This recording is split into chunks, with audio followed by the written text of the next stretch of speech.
Para finalizar essa pequena revisão dos tipos de manutenção, nós vamos debater de forma bem simplória aqui um pouquinho os fatores para a escolha do tipo de manutenção, né? Então, a primeira coisa que eu quero falar assim, que é muito difícil você chegar e falar assim, a gente vai optar por esse tipo de manutenção, né? É claro que a gente sabe, por exemplo, que se eu tenho uma condição de monitorar um equipamento, né? Esse equipamento eu com certeza vou ter condições de aumentar o tempo de disposição dele, né? Isso é óbvio, né? Isso assim é fato consumado, né? Uma vez que eu consigo ter uma excelente monitoração do meu equipamento, com certeza eu vou ter condições de deixar ele mais tempo disponível do que se eu não tivesse uma inspeção, uma observação relacionada a ele. Fato. Eu consigo, dentro de uma área, fazer isso em todos os equipamentos? Não consigo. Por quê? Porque, primeiro, o meu produto ele tem que ser competitivo no mercado, né? Então, esse é um primeiro grande ponto. Para ele ser competitivo, a minha manutenção, de maneira geral, ela tem que ser competitiva, né? Então, são critérios que a gente vai fazendo essa análise. Para ela ser competitiva, eu tenho que ter uma quantidade de homem-horas que deixe essa produção funcionando, o tempo necessário para eu entregar um produto de qualidade, obviamente, mas eu não posso ter demasiadamente quantidade de homem-horas disponíveis para estar verificando todos os equipamentos, por exemplo, porque isso influencia na contabilidade da empresa, simples assim, né?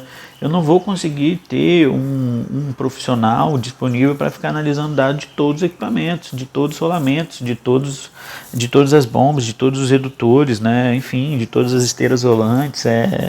Não dá. Por que não dá? É humanamente impossível? Não é. Se você tivesse uma equipe super gigante, né, várias extremamente avançada de parte tecnológica, né, e de alta análise de desempenho, de interpretação de resultados, até que é imaginável fazer isso. Porém, o seu custo seria altíssimo, né? Então, assim, para você escolher o tipo de manutenção, não é simplesmente assim, a melhor eu vou lá e escolho. Não, eu tenho que analisar um conjunto de fatores, né? Desde sistemas operacionais, segurança do pessoal, segurança da operação, meio ambiente, até, consequentemente, o lucro, né? O produto, né? Se esse equipamento é caro, se esse equipamento é barato, se vale a pena eu deixo de dar uma quantidade de homem-horas para ele. Então, assim, é um conjunto de fatores que eu tenho que analisar em uma tomada de decisão em conjunto, né? Então, essa é a primeira coisa que eu queria falar para vocês. Assim, não existe esse padrão, com certeza é isso. Não, depende de uma série de fatores. Agora, assim, com essa revisão, né, e o que vocês aprenderam ao longo do curso, a gente espera que assim vocês tenham condições, né, de tomar das tomadas de melhores decisão. É esse nosso objetivo. Você vai ver, pô, esse equipamento é caro, eu tenho uma quantidade fácil de sobressalente, é fácil eu pedir ele. Por que está quebrando? Será que se eu destinar uma quantidade de homem-horas aqui para interpretar esse resultado, isso vai resolver? Isso não vai. Isso aqui é uma troca simples, isso aqui é uma troca rápida. Eu tenho know-how para fazer isso, tenho que pedir fazer de fora. Isso influencia principalmente na segurança de alguém, na segurança da manutenção, na segurança do operador? Não. Na qualidade do produto? Não. Sim. Então você vai tomando várias decisões para de fato caminhar para uma escolha adequada do tipo de manutenção que você vai utilizar. Por vezes até é comum que se opte por deixar, por exemplo, aquele equipamento funcionar até a falha, porque ele é barato, porque é fácil de troca, que não acarreta na segurança, que não acarreta no meio ambiente, né, que não traz nenhuma consequência muito grave. Então, assim, não existe na manutenção uma receita de bolo. Você vai ter que tomar suas decisões baseadas nos parâmetros e nos critérios de cada momento, né? Mas ter os dados, ter um embasamento técnico vai fazer com que você tenha uma melhor condição de escolha e de análise sobre esses tipos de manutenção, né? Então a gente tem que analisar também os custos envolvidos, né, no processo, no reparo, nas consequências da falha, né, na oportunidade de se fazer a troca ou não, coisas que eu já comentei aqui com vocês, né? E na capacidade de adequação do equipamento, favorecer a aplicação deste ou daquele tipo de manutenção.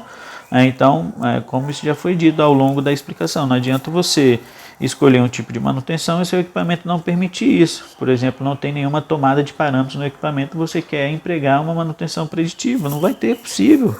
Você não vai ter como monitorar, não é fácil acesso, não tem como, né? Os medidores se estragam, né? Alta pressão, alta temperatura, vários resíduos, enfim, é uma sequência de fatores que vocês vão analisando para chegar nas melhores escolhas, né? E nas melhores tomadas de decisão.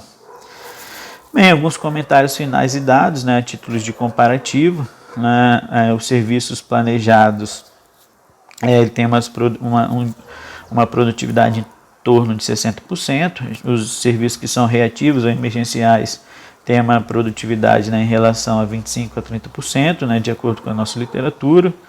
Né, substituir serviços reativos por preventivos, a gente observa uma redução de 18% em custo de manutenção.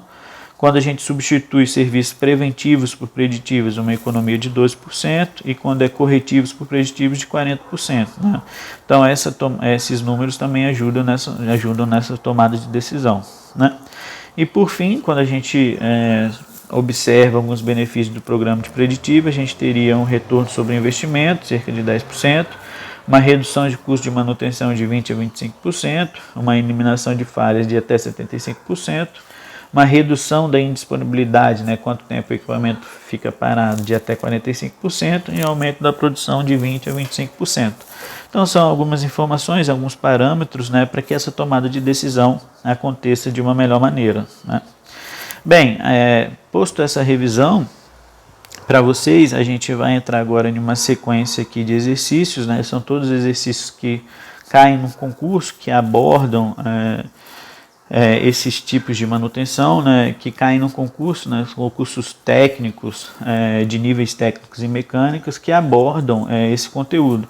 Então, trago aqui algumas questões para vocês de alguns concursos, para que a gente possa, de fato, verificar como que está sendo o entendimento e até mesmo a explicação desses tópicos até o presente momento, ok? Vou deixar disponível para vocês. Um abraço.